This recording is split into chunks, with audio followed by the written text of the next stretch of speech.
Alright, my next example, again, is now where we have to look for a GCF to begin with, because, my A is not 1. Okay? So 4k squared plus 12k plus 8. Out of the 3 coefficients, my 3 numbers, because this is a constant, the number that goes into all 3 evenly is, the biggest number that goes into all 3 evenly is 4. So my GCF here is 4. So that means before I can begin factoring, I'm going to pull out the 4 in the front. 4k squared divided by 4 is just k squared.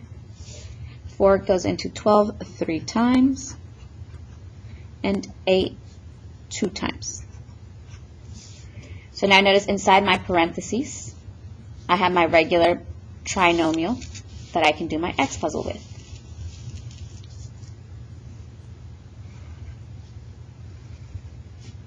So A times C on top, B on the bottom.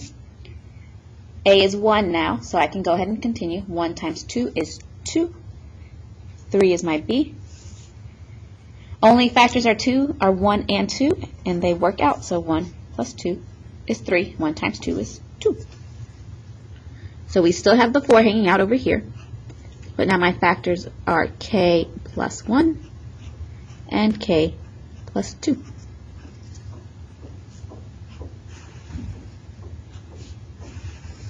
I'm going to check my answer.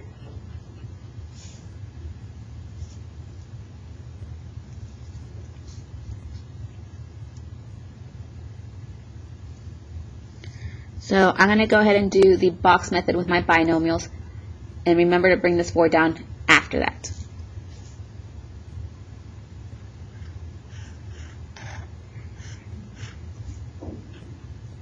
K plus 1, k plus 2, k times k is k squared, k times 1 is 1k, 2 times k is 2k, 2 times 1 is 2. So we have k squared plus 1k plus 2k plus 2. Combine these middle guys, so that is k squared plus 3k plus 2, which is this guy, but now I got to remember that 4 on the outside and distribute him through.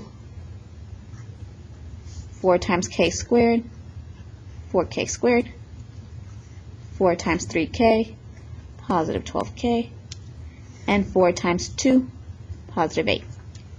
This is the same thing that I got up there. Oops. So my answer checks out.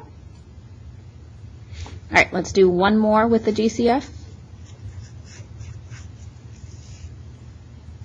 3a squared plus 30a plus 63.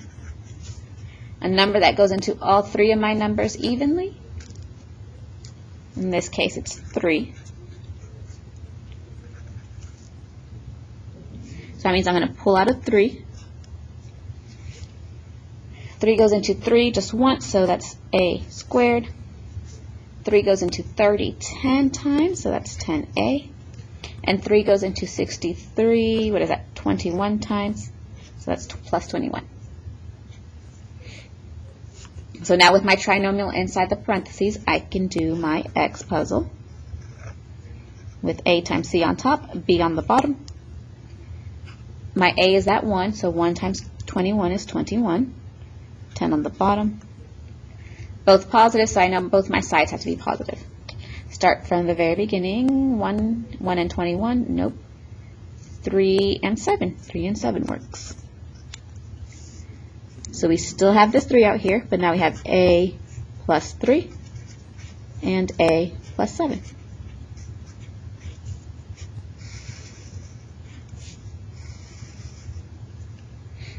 And we're going to check that because, of course, again, I'll use the box method for this so you can see another example with it. And notice I started drawing my boxes smaller. Since now I know the process, I shouldn't need to make them as big to write everything in there. I could just do A times A and know it's A squared instead of writing little a right there. A times 3, 3a. 7 times A, 7A. 7 times 3, 21. So that's A squared plus 3A plus 7A plus 21. Okay, combine these middle guys, and that's 10A plus 21, and then A squared over here. Still have that 3 that I didn't use, so I got to make sure to bring him down to check it completely. 3 times A squared, 3A squared. 3 times 10A, 30A, and 3 times 21 plus 63. Is that my first original thing? Yes, it is, so it checks out. And there's your notes on factoring.